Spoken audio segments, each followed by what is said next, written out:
You said something very interesting. You said you worked for this big companies like Apple, so millions of budgets, and also the startups who are starting from scratch, or solopreneurs.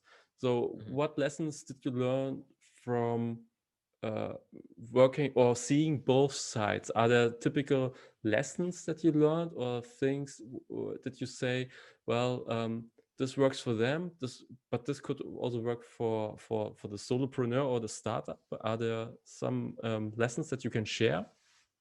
Yeah, absolutely. I mean, I enjoy my experience at Apple very dearly. I mean, you build products, you tell Hmm. stories, and it's heard by millions of people You across the changed the world, world. right?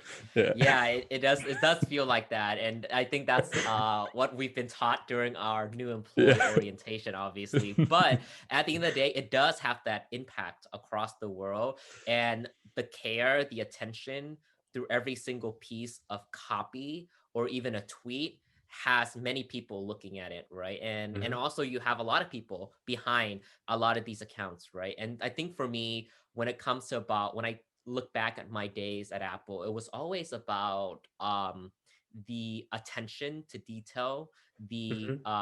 care for every single letter, syllables, punctuation in a sentence, right? And Yeah. it's very slow and methodic, very process driven, right?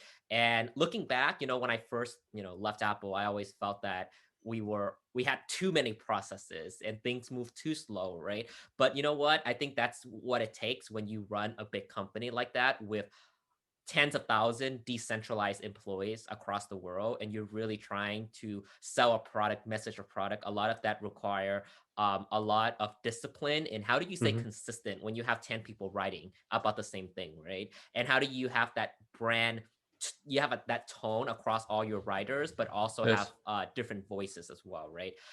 That's super important. And when it comes to startup, so after Apple, I also did a lot of startup, and I realized that one of the biggest pain point with startup is the ability to run a team on a scrappy budget, right? And I think at a startup, you have to take more risk. At Apple, I would say that oftentimes we may not take as many risk as we would have want to, primarily just Yes. because you are a brand that is already established, right? Mhm. Risk is more from a standpoint of maybe product, but not too much risk in marketing, right?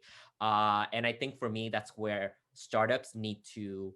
Early on, you will hear a lot of startups saying that, oh, we want to be Apple, right? But funnily, when you're at Apple, a lot of Apple people will say, we want to be like a startup. We want to move fast, right? And so my advice to entrepreneur when they first start out a company is try to not emulate those bigger brands that you come to love, right? So when I Yeah. think about bigger brands that I come to love, Apple, Google, Amazon, Facebook, Slack, all built very successful businesses. But if you're on day zero, you shouldn't compare to someone on their day 2000, right? Like these companies have been there forever and they have learned their own ways of failing and doing things the wrong and right ways, right?